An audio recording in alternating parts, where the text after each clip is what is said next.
Once upon a time, in the banks of the Bay of Islands of the beautiful country of New Zealand, lived Coco. He was a field worker from the International Whaling Commission. His job was to scan the beach area using Blue, his personal drone assistant, and look out for whales stranded on the beach and needing help.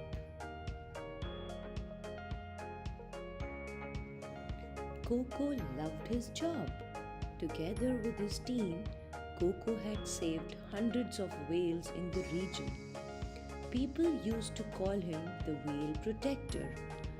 Whales beach on the shore for a variety of reasons. According to science, whales would lose their way home. Sometimes huge tides would push them on the land. Coco lived in the quiet neighborhood of the Bay Area. He lived next to a young child. They were best friends. Coco had amazing real-life sea stories to share. Then one day, the young curious child asked Coco, "Is there a way to protect whales from beaching even before it happens?" Coco was shocked but pleasantly surprised to hear this.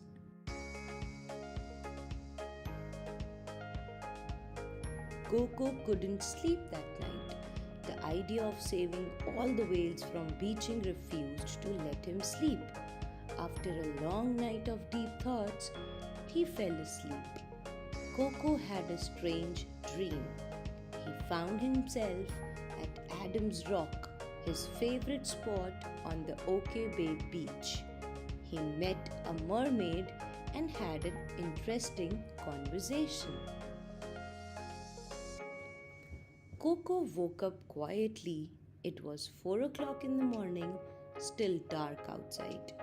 He was not shocked but felt immense peace in his heart and a strong desire to visit Adam's Rock. He decided to visit that spot. Coco quietly got dressed and rode on his bike. Coco reached Adam's Rock and found the ocean to be oddly quiet.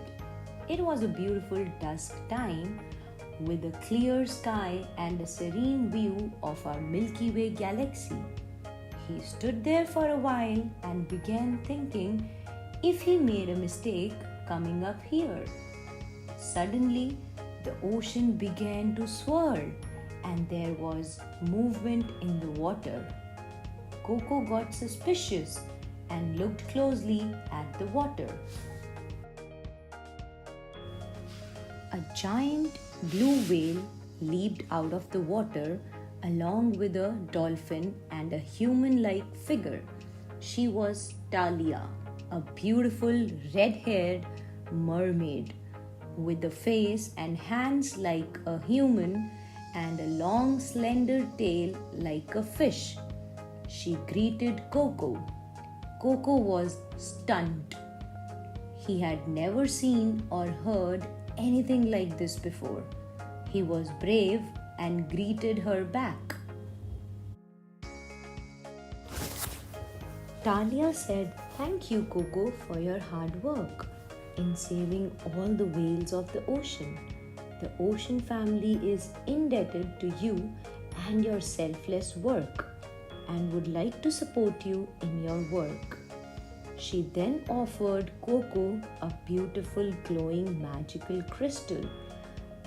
This crystal would alert Coco 24 hours before the whales begin to beach. It would give Coco a lot of time to rescue the whales. Coco was elated and thanked Talia. Coco waved goodbye to Talia and her friends and kept the crystal in the toolbox of his super bike. He still couldn't believe the whole incident and had to pinch himself twice. Coco understood the power of the magical crystal and was wary of its misuse.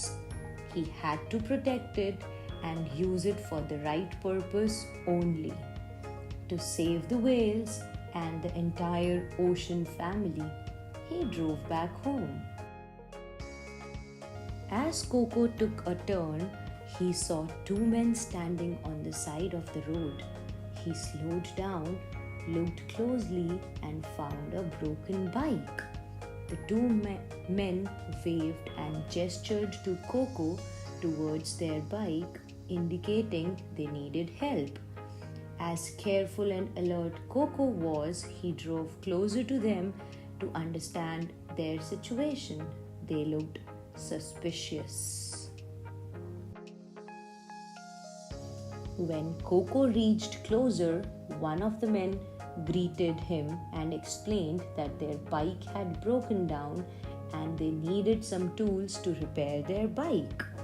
Coco agreed to help them. He got down from his bike, and as soon as he opened the toolbox, the glowing crystal caught the attention of the two men. They were shocked. Coco took the tool out and offered it to the man. The man asked Coco if he could also open the gearbox for him, as his hands were all greasy. Coco agreed and began repairing the broken bike. The two men took this opportunity to steal the magical crystal. One of them quietly dragged out a new bike from behind the trees, and the other one quietly took the crystal out. Coco was busy repairing the bike when he heard the engine start. He looked to his side and saw the two men driving away. Coco understood he had been misled into a planned trap. The two men were the infamous, notorious thieves of the city. The police had been trying to catch them, but they would always escape. Coco had to secure the magical crystal. He decided to chase them. The two men were driving away fast, and Coco had to speed up. The dusk was ending and the sun was about to rise. This was a good news. Traffic in the morning could slow down the thieves and Coco could get to them. There was no time for Coco to make a phone call. It was always risky to make a call while driving. The morning was here. Sunlight casted long shadows and the chase was still on. That's when Coco realized that this looked like a familiar place. The two thieves were actually driving towards Coco's house.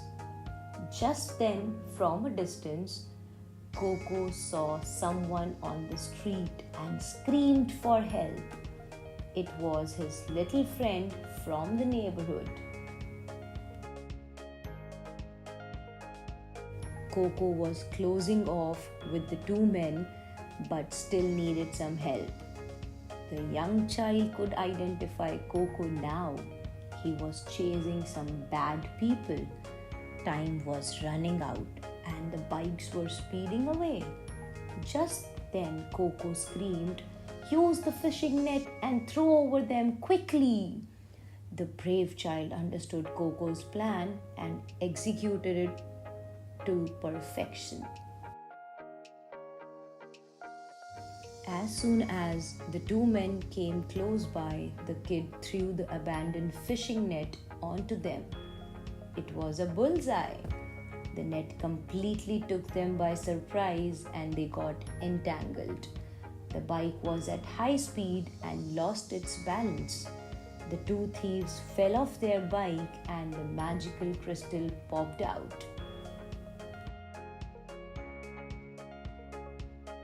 Coco leaned to pick up the sacred crystal. He was very relieved to finally have it back. He shared the entire experience with his curious young friend over some hot chocolate milk.